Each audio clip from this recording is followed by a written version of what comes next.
I am glad to have my guest with me. I'm joined with the one and only Michael Maloof. Michael Maloof is a senior security policy analyst in the Office of the Secretary of Defense. He is author and a regular contributing analyst on RT and other media outlets, and he has nearly 30 years of federal service in the Department of Defense. Michael, man, thank you for this. I really appreciate you joining me. Well, thanks for having me, Jamal. How you doing this morning? You doing all right? Hunky dory, peachy cream. It's a hunky dory peachy. Yeah, it's been dark days. Put it mildly. It's weirder that I'm seeing these people cheering what I consider to be an utter catastrophe. Let me ask you this: Israel helped in knocking and pushing this through, meaning they gave support to the terrorists. They've admitted to doing this. Turkey, the U.S. had given training equipment. Turkey had given training equipment and everything else. They were a proper military at the point where they descended. I know they're calling them rebels, but they had equipment. They were using drones. They were using electronic warfare, meaning they had a proper kit. They were getting paid $1,500 a month compared to $50 a month by the Syrian military. So there was a power differential between these groups that was rather shocking in regards to scale. Israel can't be happy with a consolidated jihadi state on their border, or are they?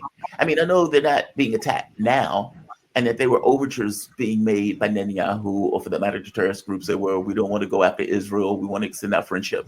Okay, they're saying that now, but there's not really a consolidated power source in Syria. You have all sorts of groups that are vying for power. Is Israel really happy with this? I mean, do they really think that this is going to stay hunky-dory on their border in this way? What are your thoughts? Well, it's, as you pointed out, it's a complicated issue, and it's very fluid right now. There are a number of former Israeli officials who feel satisfied that the HTS has changed its stripes and spots, and that they might even open up embassies in Jerusalem and what have you. I don't know what they're smoking, but HTS is HTS. It's Al Bashir, the interim prime minister, has a resume that's equally as Islamic radical as Jalani himself. Do they change? We're going to have to see in one respect, but already we see numerous videos of the jihadists going through towns, summarily executing Syrians. You talked about there's one video that is really a nightmare, and that's they slit the throat of a young man. His mother's holding him, and they're still kicking him. Yeah, they're still kicking him. I mean, it's tragic. What these are animals. That isn't conducive to winning the hearts and minds of people.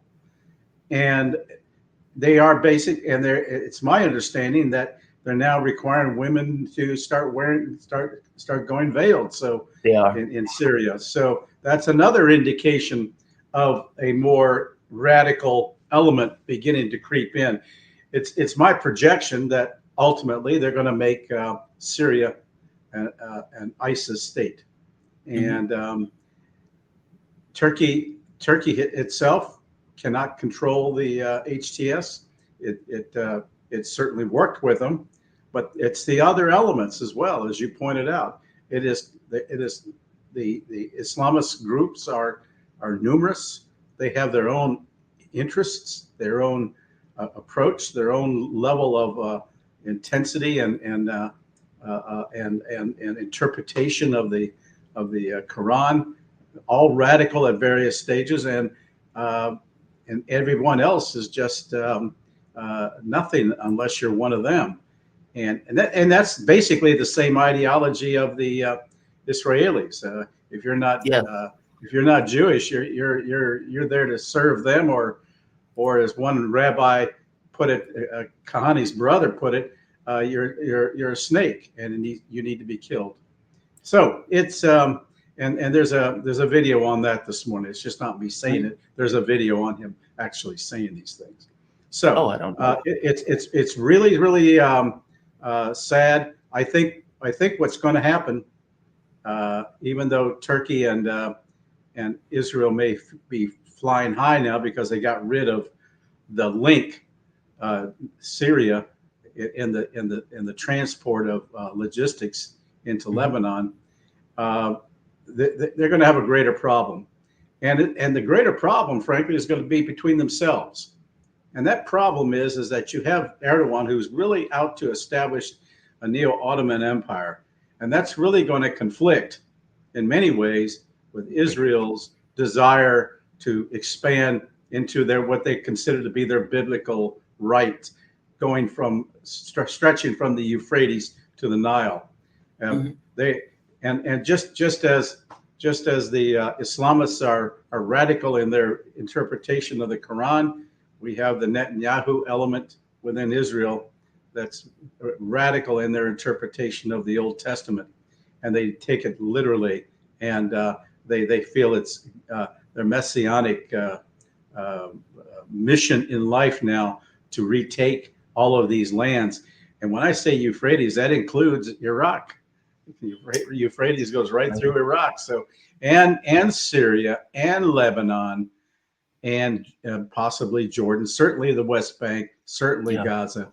So we're going to be seeing some tumultuous times. And if they want to go ahead and feel that they need to act before Trump actually comes into office to go after Iran, then you have even a larger problem, and that will be Russia and China itself. So it's a worst case scenario. I'm hoping that we're able to trip that scenario up in the course of the days and weeks ahead, but I'm not so sure. Netanyahu is on a roll, and he's going to continue on. So we have to wait and see. Certainly, we're going to have to wait and see what this interim government's going to do. I doubt seriously it's going to be able to have control over all these various factions within its jihadi movement. And you're going to have others who are going to start carving out areas for themselves. Already there's talk of carving out a Kurdistan for the Kurds. So already we're seeing this possibility. And we're seeing, by the way, the rise of ISIS once again. ISIS is now coming back. Given all the confusion that's going on, they're taking advantage of that disarray and marching in. And let's see, they may even topple the HTS if they're really smart. I mean, if they know how to do it and dominate. Well, I was just going to say, what's ironic about it? For all of the fighting that took place when ISIS took over all of Syria and Iraq, when they were taking, destroyed the border between the two countries, and all of these countries were involved in order to fight them back. 2014, yeah. And now we have an entire state of people who were affiliated with this group. I mean, Jelani was a part of ISIS. He was one of the main commanders in that group. So it's like, it's astonishing. That's all. It's just kind of mind-blowing to get your head around. Why? Well, and before I go to the other question, Blinken is on his way to Turkey to meet with the Turkish foreign minister in Ankara. And the reason he's doing this is because the Kurds are under attack by the Turkish forces or the Turkish-backed groups that are in Syria currently, because their thought is we're going to take back all of Syria. I guess you might have answered this, but is Erdogan, I mean, is this conversation going to matter? Is Erdogan really going to be able to control the jihadis that are in Syria at this point? I mean, I guess ostensibly, if they're being paid by Erdogan, I guess you're going to have some level of control over them. But that's assuming that the relationship is the way that we're thinking the relationship is. I mean, if they're trying to clear all of Syria, that includes the Kurds, that gets rid of any notion of Kurdistan. That is something that Erdogan is probably perfectly okay with. Do you think this is going to work? Do you think Blinken is going to be able to get Erdogan to exert control? And do you think Erdogan even has control at this point? Frankly, Blinken just should stay home. He's totally ineffective. He's feckless, and he's been ineffective the entire term, and he hasn't really contributed anything towards stability in the region. In fact, all of his actions have actually caused greater uncertainty and disarray. Frankly, I question whether Erdogan has the kind of control over the jihadi groups, particularly like HTS and others, as the West would like to think. I don't think he does. He certainly has aided and abetted them. He's provided them logistical support, the training. But once they're on a roll, they're on a roll, and then it's too late, and they'll just live off the land from then on, even if he decides to cut them off. But they will have gained so much on their own by occupation and by their eastward movement. They now have reached the full length of Syria to the Al-Tamf area, and they may be threatening the Kurdish area, but the United States will probably not want to leave that area at all. So they're probably not going to want to engage the U.S. troops immediately. Just like I don't think that they will engage the Russians so much. They may isolate them, but I don't think they're going to engage them militarily. In fact, there was a video showing a Russian patrol whizzing by on the highway, and they all just yelled "Allah Akbar" to them, and they didn't shoot at them, but I guess that's a positive sign. Yeah. Well, from my understanding, they made deals. They made agreements. Well, some deals have obviously been made. Sure. Yeah. Well, the Russian approach is very intriguing. They're going to treat it like they did the Taliban in Afghanistan. Right. Like, we don't recognize them. They're in fact a terrorist group on our list. However, we have to recognize reality. Who's in control? And that's the key. And I think we sort of have done that as well, even though we go to great lengths of meeting them in Qatar and the Taliban, that is, and trying to pretend that a distance. But in effect, we are meeting with them. We talk to them, and in fact, I'm hoping that there's negotiations behind the scenes to try to get stranded Americans out of there in Afghanistan, even now. So there's a lot that goes on behind the scenes, I'm sure, but so far we're not seeing any outward results of anything positive. In fact, we're seeing the world becoming even more complicated as a result of what's occurring. No one knows what's going to happen next. No one. Yeah. I don't know if anybody predicted this at all. No, they didn't. I don't think they predicted that it would happen like this, and certainly not with this. And it took months, maybe more than a few months, to organize this. So it had to be something in the making. That's why everyone asked the question at the time: why did Israel abruptly stop its efforts into Lebanon? Because they had this thing cooking. They were going to. They couldn't defeat Hezbollah directly because they were getting squashed on the ground. But in the air was a different story. But you need to, if air power is good to a point, but then if you're going to, then you need the ground forces to clean up, and they weren't making it on the ground. So they decided to circle around and cut off the supply line, which they did by working with the jihadists. And there's a history of Israel working with jihadists during the early days of the Syrian civil war back in 2011. The Israelis were hospitalizing Al Qaeda and ISIS forces in Israel, and there's a video to that effect. So it's a fact that there is that relationship, and they've used them extensively. Now, here's the question: the Israelis say they want to work with the jihadists and with HTS and all that. However, Jelani made a comment which I think should put Israel on notice. He basically Yeah. said the next step is Jerusalem. Uh-huh. What's that tell you? Yeah. They're on their they have their own mission, and it may or may not coincide with the interests of Israel. And if that right now it does, but it may divert here very shortly.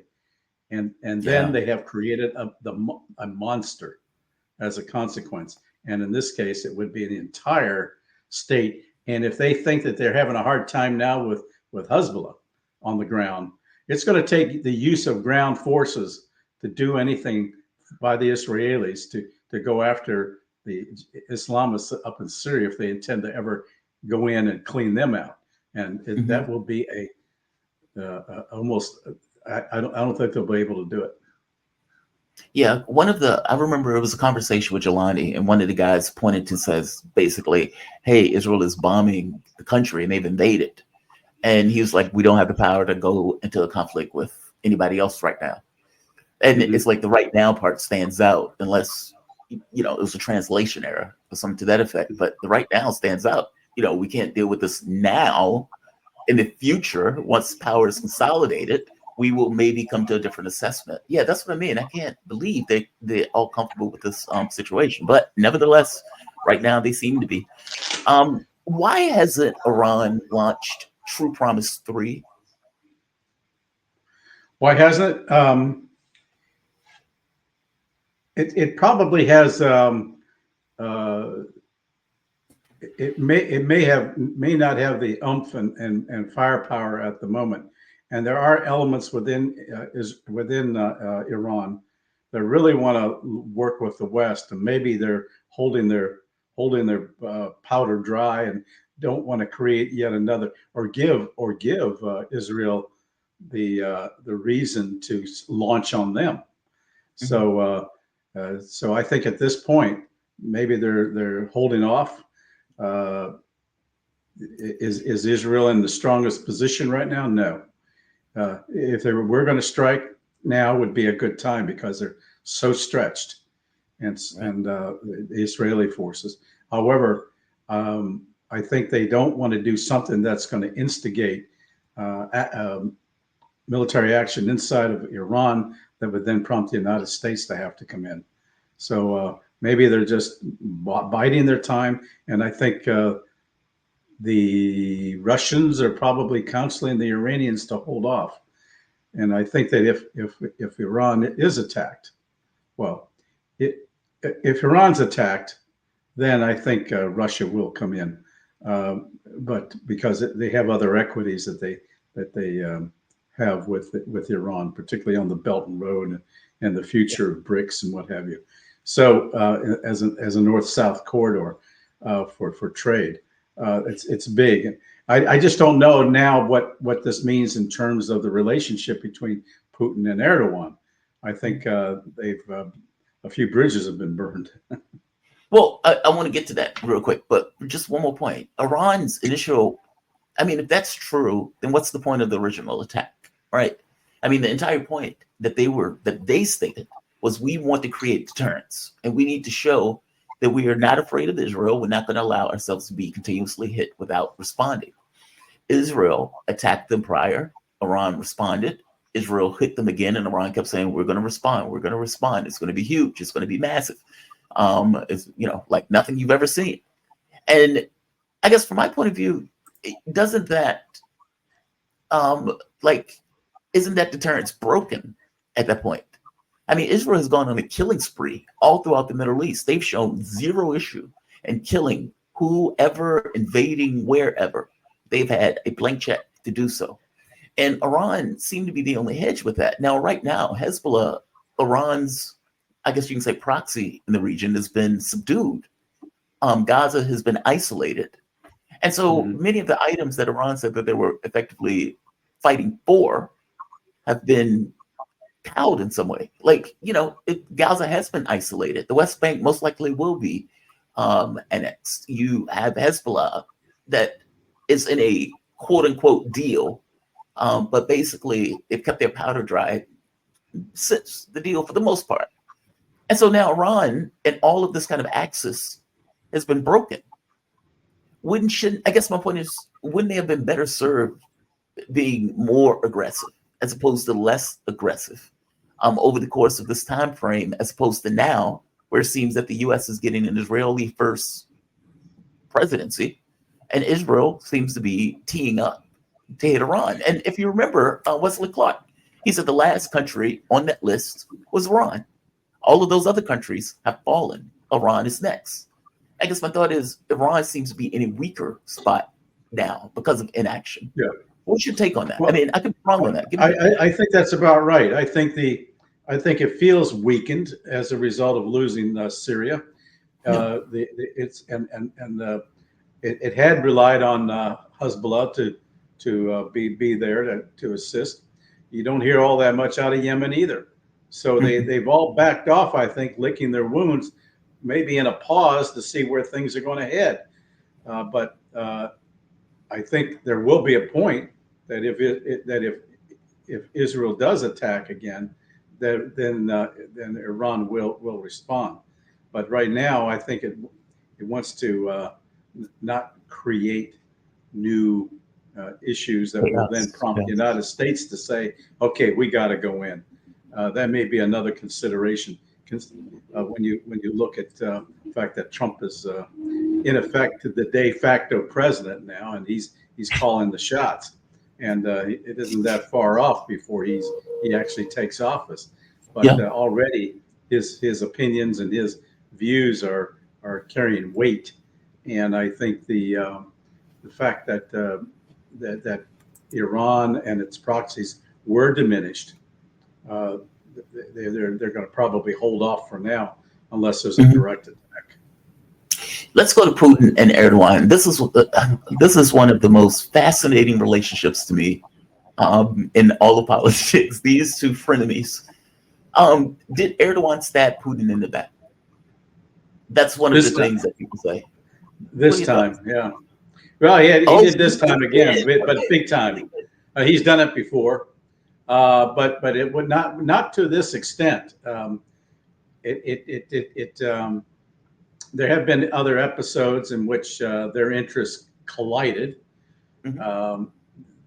There's Russian interests, and then there's the interest of Erdogan to extend his neo-Ottoman designs in the country throughout the region, and we've seen maps published by him showing the northern part of Syria and the northern part of Iraq being part of the new Ottoman Empire, and that his influence, the Turkic influence, is historic. It does extend into the Caucasus and into Central Asia. I've seen it firsthand when I was operating in the Central Asian countries back in the early 2000s. You could see the Turkic influence, and if you look at the western part of China, they're Turkic. The Uyghurs are Turkic. They're not Chinese, but in terms of origin, they are Turkic. And in fact, there's a huge Uyghur element within Turkey now, and for now at least, Erdogan has been silent about their plight with respect to his relationship with Xi Jinping. I think Erdogan has been straddling both the East and the West, and this last week was the week to favor the West. Next week it'll be his. A few weeks ago was favoring the East by becoming a partner of BRICS. So the boy is trying to stay alive, burning both ends of the proverbial candle. Yeah. And I think it's burning. And he's been successful at it up to this point, but man, I wouldn't doubt that. I wouldn't doubt that Putin will attempt to have him replaced subtly, one way or another, quickly. Really, you think Putin has that clout to get rid of Erdogan? Yes, he has his ways. Yes. let's say he has his ways. He has his ways.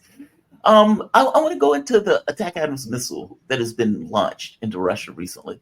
I was showing the picture earlier where this hit, I think it was the Rostov region, at one of the airfields, one of the air bases, the Taganrog air base. Putin had pointed out that this was a red line. They seem to think he's bluffing.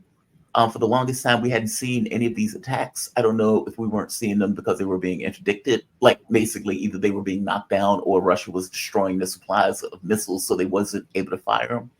But they're back, and Russia has said they will respond.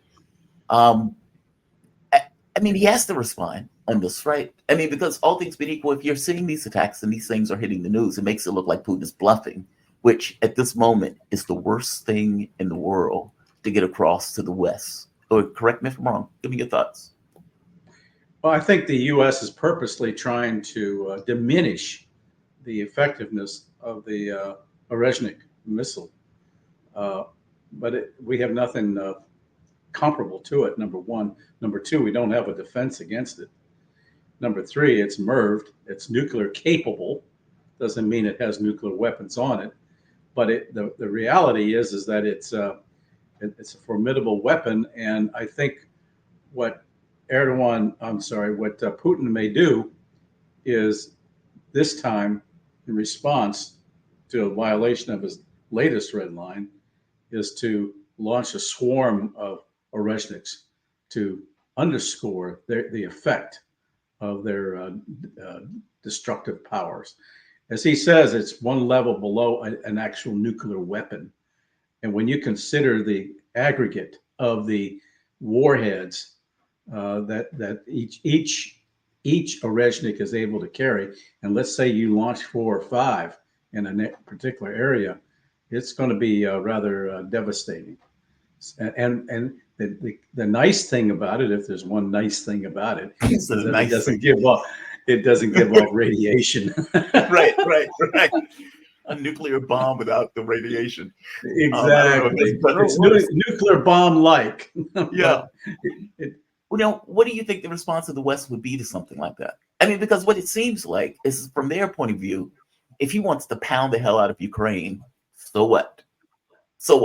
That's where he's going to limit it. I think that's what he will do. He'll limit his focus every time, just to punish, like a punishing of Ukraine for whatever the West is doing, so that. But the West doesn't care, and this has been the folly the entire way through from the Ukrainian side. That all of these people saying, "Well, we're doing this for Ukraine." The reality of it is we didn't really care. I mean, we even in the way we talked about it here, we would say, well, it's not Americans that are dying, and we're getting money for the weapons, so this is a good deal. And now saying, put out your kids, send out your 18-year-olds. But that's fine, because what Putin ultimately wants to do is neutralize Ukraine. He's not out after greater glory to go into Poland or any of these other places, right? Or he's not going to be attacking them. So it's fine if the West's viewpoint is, well, okay, that's Ukraine. It's not really our vital interest, but and that seems to be what's happening. They're not going to. My point is, I doubt that the West will respond with any escalation against Putin if he were to, let's say, do a launch of a swarm of Oresniks on Ukraine. I just don't see that happening. I don't see them increasing, because each day that passes now, we're getting closer to inauguration, and the options by the Biden and administration, and certainly by NATO countries, is limited, and they're not going to do anything. They don't want to get drawn in on it, and so I think that everything is in abeyance right now, being held in abeyance, awaiting the advent of Trump. And because they know there's going to be a policy change, and Putin does too. I think that's why he's restrained in the way he's carrying on. And frankly, the only reason he would ever use a nuclear device is if the if the future of the Federation itself was in jeopardy, and that's not the case at this point. With a few attackums going in, they can neutralize that. They can take out the sites. They know where they are. They've been hitting the depots of the attackums. So you know, if you have like 50 attackums in a depot and they know where it is, and then you plant an Oresnik in one of those, it's over. That's 50 less attackums you have. So they're diminishing the supply that is on it. Quite expensive for us, but it doesn't escalate the war overall across Europe, as some folks feared at first. And I think Putin is going to remain constrained in that regard. Yeah, that makes sense. And on some level, weirdly enough, that was part of the Biden administration's analysis. Like, you know, if we cross his red lines with Putin, restrain himself because he knows that another administration is coming in that's fraught with issues, because at that point that allows escalation with this idea that Putin is not going to respond. Like, that gets somewhat murky in regards to the analysis on some level, but I do think you're right. There was conversations between Orban and Donald Trump. And then there were conversations between Orban and Putin. And I don't believe for a moment that those things are isolated. Meaning, if Orban and Trump are having a particular conversation, and then Orban and Putin are having a very similar conversation, then I have to think that these conversations are a back channel to conversations between Putin and Trump. Or do you think I'm overstretching this? do you think I'm No, I think that you may have a point. These kinds of things, I think they would be remiss if they didn't have that kind of activity underway, but basically back channeling like that. I would expect it. What I'm waiting for now is Trump to invite Putin to his inauguration, as well as Xi Jinping. So that would be an interesting display. I think he should. I'm calling for it. That would be mind blowing. I mean, that would be mind blowing. I mean, because for one, I don't think Putin would do it. I don't think he would risk it. I mean, I think he'd come. He would come. Think so? They're already putting out warnings to Russians to avoid the U.S. U.S. isn't a member of the ICC. U.S. is not a member of the ICC. Come on, come one, come all. Right. Oh, that is funny. Invite Netanyahu along too. You know, you talk about historic. Oh, that would be mind blowing, and that would take away that would take away from the whole issue of the inauguration. Just having all these guys show up, all these adversaries show up in one place. Oh man, and bring in Kim Jong-un. Just bring them all. Just have them all come to the table. Yeah, bring them all in. What the hell? I want a president that can talk to various leaders around the world without shaking a fist at everybody. I think that's a positive attribute. And somewhere along the way, the orthodoxy became that is not the way we function. It's super bizarre in the way that it operates. When you were in the Defense Department, like, what are the conversations that they have around this? I mean, is it just, this is the orthodoxy, this is just the way it is, this is the way these people think? There were meetings, like say with Kim Jong-un, but they were not at the presidential level. They were with underlings, and but they were always tainted with threats. If you do this, we're going to do that. Trump's approach has been quite different, and he's made that very clear that he intends to run a very unorthodox approach, and he did that in his first term. No other president has ever met with Kim Jong-un, never sat down with him. And I think even though under his first term, he increased sanctions greatly to Russia, he was also under the specter of investigation for collusion, and he had to be tread very carefully. He had Bolton always reporting back to mainstream media every time Trump would talk to Putin. So you know, Trump doesn't have to worry about that anymore, and he's surrounded himself with people that he can trust. So I think that he has more of a free hand of maneuver forthcoming than he did in the first term, because of all the investigations that were underway that proved to be false, by the way. Yeah. So it's and I think And you know, just by his general appearance now, you don't hear people criticizing him personally. He seems to be much more relaxed. He appears to be acting more presidential, more in charge, and confident. You Yeah. just look at the cover of Time magazine today. He was just named Man of the Year, uh, Was and he's he? on the cover of Time. He looks very confident,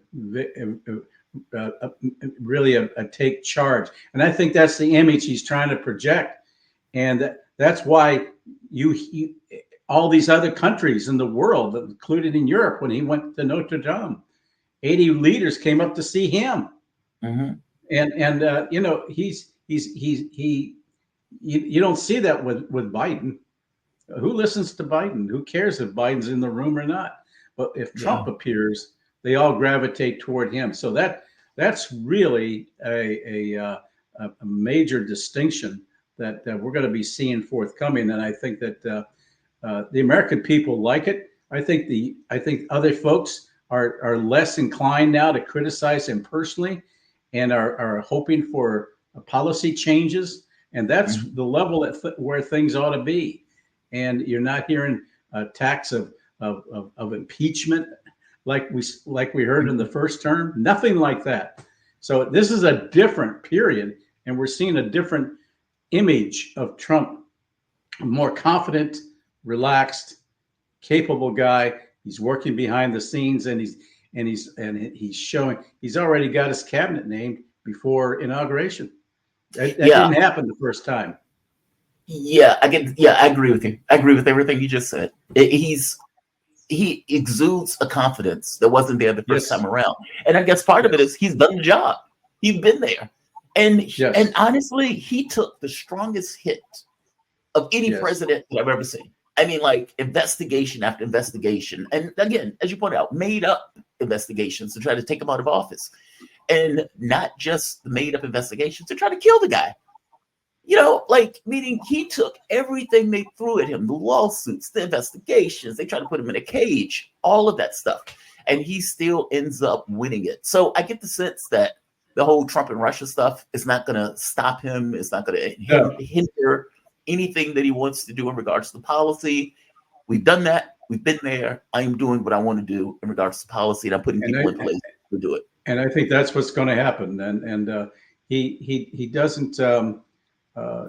He's not allowing anybody to stop him in what he wants to do. Yeah, he's surrounding himself with what appear to be some neocons, but he's made it very clear he will make the ultimate decisions.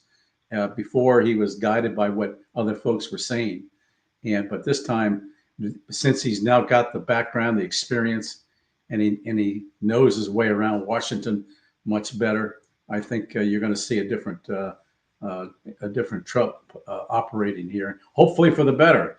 He's already said, "I want no more wars." And what was his reaction to what would Trump do in Syria? He says, "We're staying out of it. It's their problem." Our hands are And already in it, but fair enough. I appreciate the yeah, saying out of it. Yeah. who knows? He may pull those troops out. He initially wanted to pull troops out of Mhm. Syria when he was in office, They and he was lied to him, right? persuaded The not to generals do or that. something lied to him. Yeah. Yeah. So Oh, this time yeah. around, let's see what happens. The press secretary at Pentagon was asked, "Well, what's the legal justification for being in Syria?" She couldn't answer it She doesn't have one. We've invaded. because there is no answer, and we were not invited in at the time by Assad, by the government, Nope. even though Russia and Iran were by a sovereign country. We're there to take the oil. Sure, it's in the Kurdish area. Her lame excuse was, well, the Kurds invited us into their region.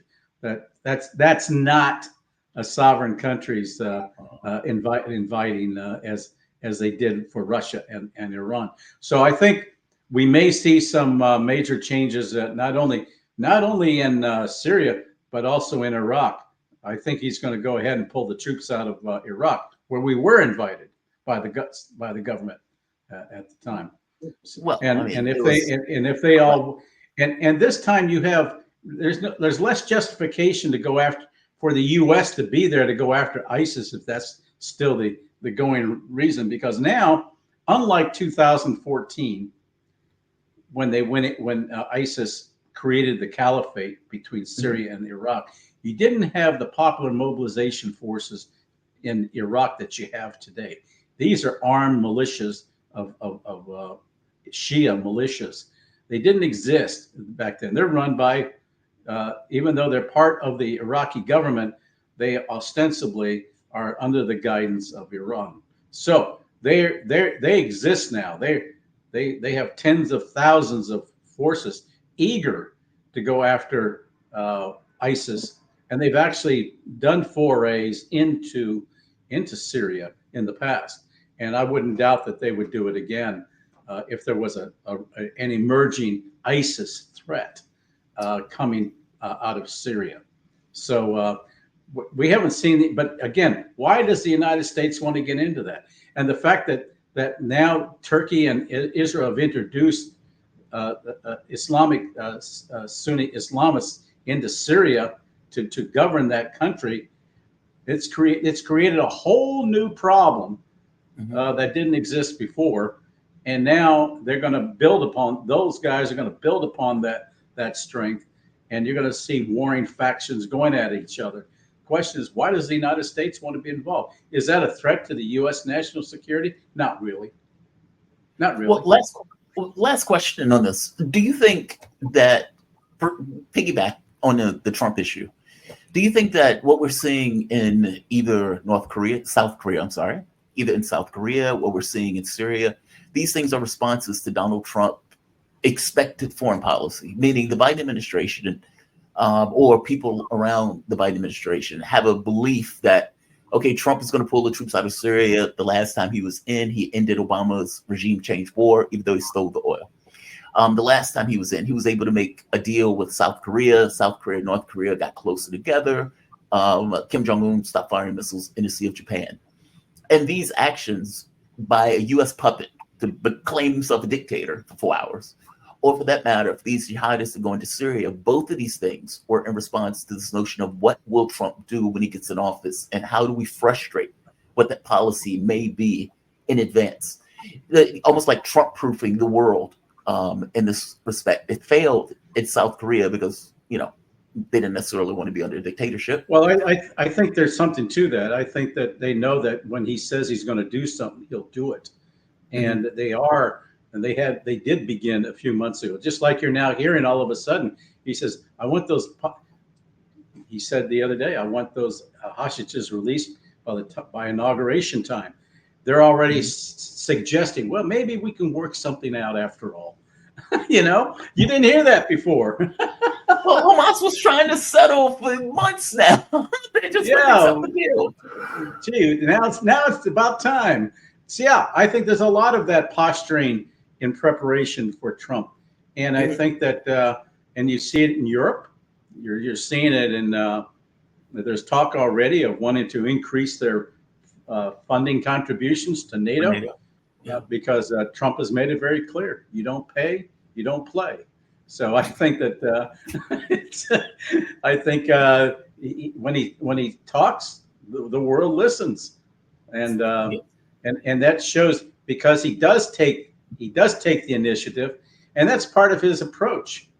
Chapter 2 of Art of the Deal lays it all out. You come on in a bombastic way, and you grab the attention and establish the leverage, and then you negotiate terms.